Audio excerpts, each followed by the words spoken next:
Alrighty, at this point I think we've all got a pretty firm grasp on the broad strokes of what's wrong with this show, as well as a lot of its typical methods of fucking up. Generic and boring characters, a nonsensical setting and worthless storyline, badly directed fight scenes full of weak effects animation, and the worst versions of any tropes that it tosses into the mix. But I don't think it's fair for us to simply call it here, because the Asterisk War is kind of worse than that. Another way of putting it is that most of what we've covered so far were probably issues with the source material just as much as with its adaptation, and were things which could have been a problem with any number of shows. What I'd like to get into now is more of the issues that I have with the way that this series was adapted, focusing most strongly on its lack of attention to detail. After all, this is a huge part of the problem that I have with this studio in particular, the way that so many of their shows seem to have so little thought put into their presentation, leaving us with a product that would probably have looked better in our imaginations while reading a book. After some recap footage at the start of episode 3, which they hope you won't mind as long as there's a couple new angles on Claudia's naked body, Claudia explains to Ayato how Seido-kan Academy basically follows kill-la-kill rules. The higher a fighter's rank, the more spacious their accommodations. It doesn't seem like this counts for much though, because it's not like the weaker students are living in the slums, the entire city is pristine and beautiful. We never get more than a glimpse of what Ayato's room looks like as a new student anyways, and at worst it seems like he just shares a college dorm-style room with classmate guy. Big deal.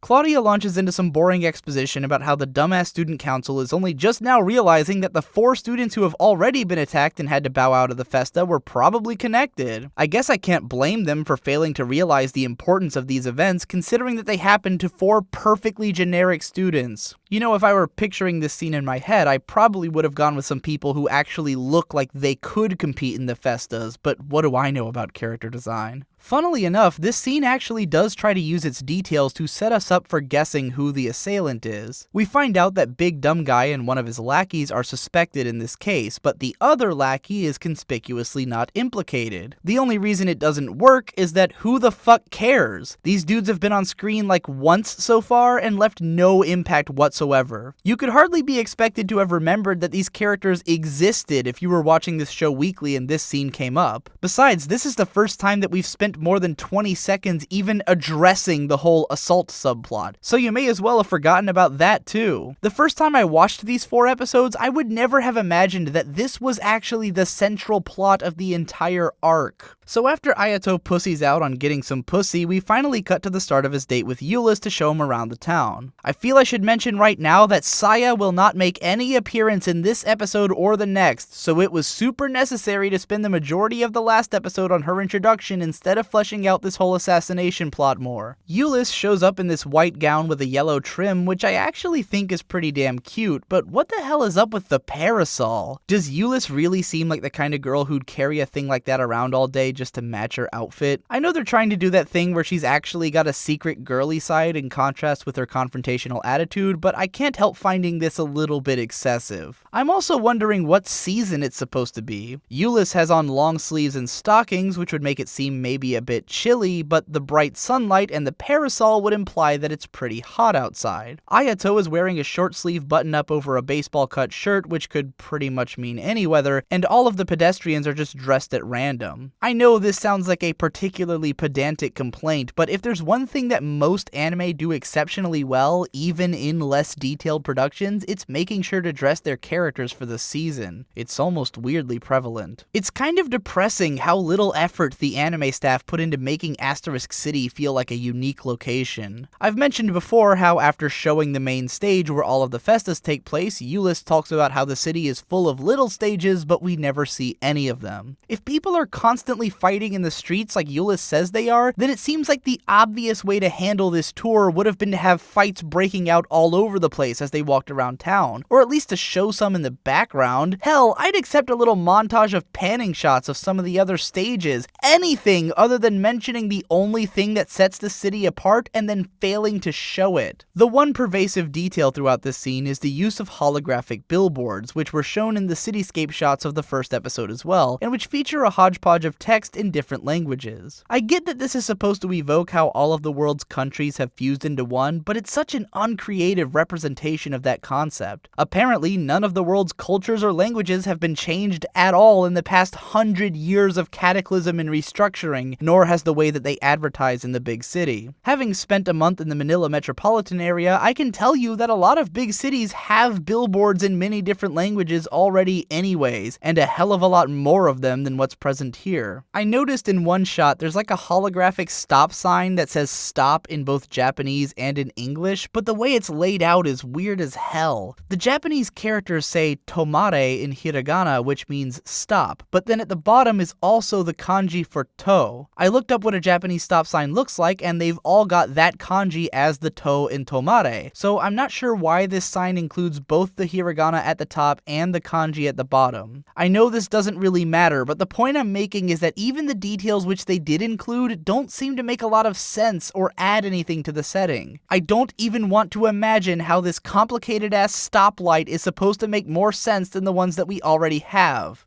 Our duo stops for a bite at WickDonald's and orders a Wick double dose of cliches. First of all, WickDonald's is one of the most commonly used parody names for a major business in anime, and it barely even makes sense in this context where McDonald's should probably either be out of business or changed into something radically different by this point. Secondly, the whole joke about how rich girls are fascinated with fast food has gotten old. It was funny when K-On! Did it 6 years ago, but the returns have rapidly diminished. I'm willing to give the show some credit for this not being Eulis's first time at a fast food place, and for her criticizing Ayato's assumption that princesses wouldn't be into fast food, but I don't think being a little tongue-in-cheek about it alleviates the fact that I've been here a number of times by now. Ayato broaches the topic of the attacks on Eulis's life, and she responds essentially that she will not allow herself to give in to terrorism. She then starts prattling on about how she's going to forge her own path, and about how her will belongs to her alone, and it's at this point that I feel the need to dive into this show's confusing politics. Looking at the broad strokes of what Asterisk City stands for, it seems to operate under a sort of hardcore capitalist mindset. The idea is that your quality of life will be determined by your functionality in society. The strongest fighters get the biggest houses and the chance at untold wealth, and they're handed this power by the corporations that run the place. Any semblance of government that exists on this island seems to be operated by those corporations, and everyone who lives there does so by deciding to work within that system to achieve their goals. Eulis seems to be intended to function as the viewer's moral compass through which to navigate this city's way of life, but trying to follow her line of thinking has gotten me lost. Near as I can tell, Eulis has a pretty capitalist mindset herself, with a hard dose of libertarian ideals sprinkled on for good measure. She doesn't want the government, i.e. the school, interfering with her business, and she holds her own autonomy in very high regard. She comes to this island in the hopes of fulfilling her personal goal, which is to make a lot of money and to put it into the orphanage that her friends come from, and to accomplish this, she's fought in countless battles and maintained a stubborn pride about her status. And yet, in spite of the fact that Eulis has chosen to operate within this capitalist system and to harbor a capitalist mindset, she apparently hates this city and considers it a greedy hive of scum and villainy. She criticizes the fact that money is what drives society and seems upset that the greedy people of this world aren't, say, putting money into that orphanage, even though she herself seems to have a libertarian, fight my own battles myself mindset. It's a little confusing when a character denounces money in one sentence and then says that she's fighting for money in the next, and talks about how she's the master of her own destiny, while also lamenting that the world doesn't seem to care about impoverished people. If this show were smart enough to recognize this duality and to paint her as like a hardcore socialist who feels that she has no other way to fight but then to do so within this capitalist system, then maybe she could be made interesting, but honestly, it would take a lot of effort. Luckily, there was another show that put in such an effort, and it was called Kill La Kill. In that show, one of the main characters created a hardcore Randian objectivist society wherein the living conditions of the populace were really determined by the fighting capabilities of teenagers, and where she was trying to raise a team of elite fighters using the same system as the force which she was attempting to rebel against. In the end, she realized the flaws in her ideology and how you can't be anti-something while also embodying that something, and joins the side of a sort of nonpartisan coalition of the people. It's a good show,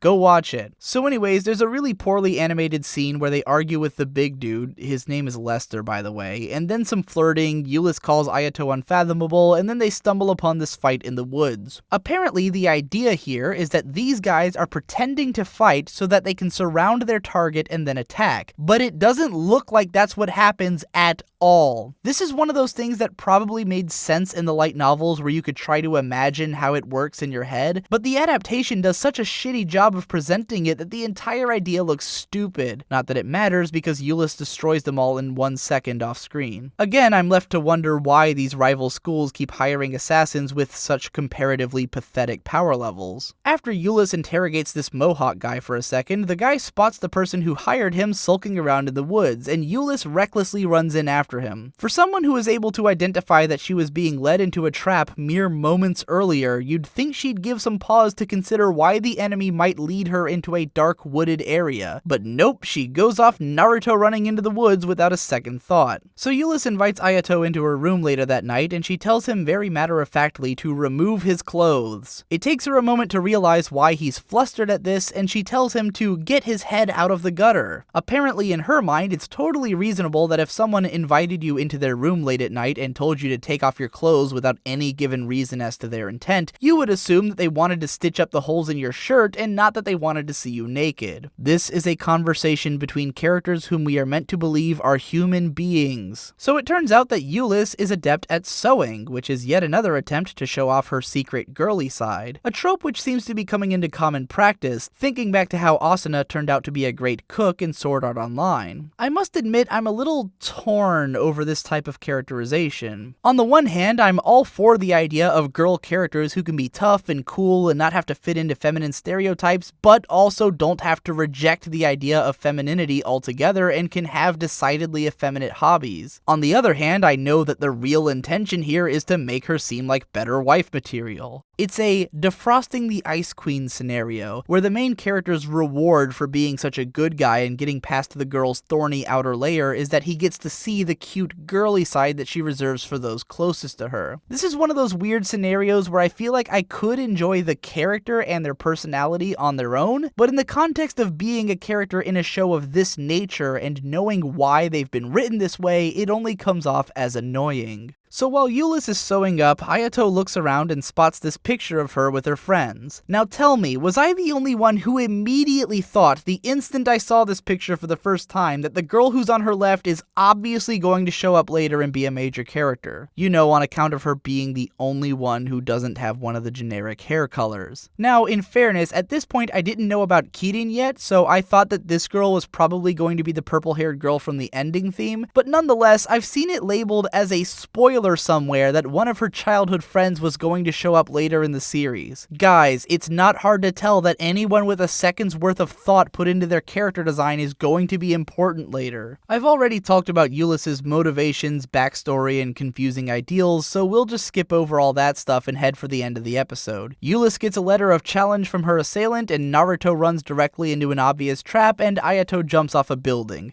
The end. So episode 4 starts with Euless arriving at the worst looking building in the city, and plot twist, the henchman guy was actually the bad guy. Revealing his true face causes his entire head to transform and grow larger, somehow making him even more generic looking than before. It turns out that Euless had discovered who the attacker was based on his dialogue from episode 3, but since her conjecture was based on information that we didn't have, we probably would have never figured this out ourselves. They could have probably set this up in such a way that we really end up suspecting this dude if they'd given him like 1 minute of screen time by now, but as it stands, his reveal is greeted with a sort of ineffectual, "Oh, really now?" So this suddenly over-the-top evil guy reveals that his plan is to have Euless back out of the festa by targeting Ayato. Hearing this, I would have assumed that he meant that he had like a sniper with a bead on Ayato right now, but Euless responds that all I have to do is stop you right here. And I guess she's right? Like, what was his plan exactly if it came to this? Just to fight her and win? In that case, couldn't he have just done that at any time? He seems to think that he could beat Ayato Ayato too, so back there in the forest, why didn't he just wipe them both out? Oh, and Lester is here somehow. Where did he come from? Apparently, he was told by Henchman Guy that Euless had accepted his duel. So was the plan here to have Lester and Euless fight? Then why did Silas, by the way his name is Silas, reveal himself? If he had planned to reveal himself from the beginning, then why did he invite Lester? Apparently, it was because he intends to frame Lester for taking out Euless. So why did he invite him to come before Euless would be dead? Is he confident that he can take out both of them? This is getting weird. So it turns out that the perfectly generic dudes in cloaks who attacked Euless were actually some robot things that Silas controls. I guess their skin was attached to those robes or something. A big dumb fight scene breaks out and Silas summons 128 robots. I mean, he says so, but I only counted like 80 at most, but who cares? Lester gets shit canned by a bunch of robots and then Euless blows them all away with a big fire dragon. She then fights some of them off with her sword, but then gets caught by one and trapped by a bunch of gunners. So she brings her dragon back around and tries to use it as a shield. This dragon is still active, but instead of using it to just mow down all of the attacking robots like she did 5 seconds ago, she tries to use it as a shield, which doesn't even slightly work. Surely she ought to know better? Because of a tiny flesh wound on her thigh, Euless is then easily immobilized by way of a couple of the robots which she was just taking out with attacks such as a kick to the face, grabbing her by the arms and pinning her against a pillar. In yet another reveal that means nothing to the audience, Euless figures out which school this guy is working for, which sets up that we'll need to look out for that school's name from now on. Just, you know, not for the entire next arc. Ayato then finally makes his show-stopping entrance, easily laying waste to the robots which grabbed Euless and then carrying her up through a hole in the ceiling. Please keep in mind that not only did all of the robots descend from this very hole in the first place, but that we're about to see them all jump up back through the hole in about a minute. And yet for some reason, Euless and Ayato are able to carry out an entire minute of conversation in the time that it takes for Silas to pursue them up through the hole. He even asks, "Are you done talking?" as if he was giving them breathing room on purpose. Ayato releases his savage force, and then another big stupid fight breaks out. At some random point amid all the chaos, Ayato determines that there's apparently 6 types of robots which can be active at once, and that only 16 units out of those are able to move at a time, which apparently is Silas attempting to evoke chess. Like, in literally no fashion whatsoever besides how many types of pieces there are and how many of them can move. Is Silas even evoking chess deliberately? Because that seems like it's more of a limitation than an intentional pattern of attack. And of course, absolutely none of what Ayato says is communicated visually at all. If they wanted to clue the viewer into the idea that there were 6 different robot types, they probably shouldn't have segmented them distinctly into 8 platoons. After all, the rules of chess are not that there's 8 types of pieces, but you can only move 6 types at a time. There's also nothing about moving all 16 pieces at once, and, you know, nothing about it resembles chess at all. Let's just pretend that we slept through the rest of this fight. Oh hey, it's the orange wings from the cover art that we talked about in part 1, except totally different looking. Cool. Ayato gets a big headache, and him and Euless hook up on the backdrop of pretty colors, and Claudia turns out to have heterochromia and says some mysterious stuff, and classmate guy is there, and that's it. That's the end. I'm done. The first arc is over. I can move on and talk about new things, like the second arc, or the third arc. Hell, the whole first season is done already. Did you know they're making a second one? Yeah, man, I've still got all kinds of work to do. I can talk about that other show that's just like this one, or we can look at some other A1 shows. The Perfect Insider just wrapped up. I haven't even watched that yet. The future's full of so much potential. Continued in part 9. Hey everybody, I hope you've been enjoying all these Asterisk War videos. I want to give a huge thanks to everyone who's been contributing to my Patreon since I started up this video series. I've been gaining a ton of patrons and it's been super cool. It's been really making it easier to pay the Devu who edits these videos. I'd love to be able to pay him full time to have him do this amazing work on all of my content in the future. As you can see, he's figured out how to work pretty fast since he's been outpacing my editing, and he's really amazing at this, and I'm not so great. You can look at Asterisk War Part 4 to see how I compare to him. So if you want to see, you know, more videos of this level of editing quality going into the future, because I'm going to keep making, you know, big video projects like this that I'd like to have his help on, then be sure to support my Patreon. As soon as we get up to $600 a video, I'll be able to pay him basically full time, which we're, you know, pushing up from 400, getting up to 500 right now. So, you know, we might be able to eventually reach Oh wait, I forgot about the next episode previews. Oh my god, they're so weird. Why would they make her look like that? Jesus Christ, what the fuck were they thinking? Why would anyone think this was okay?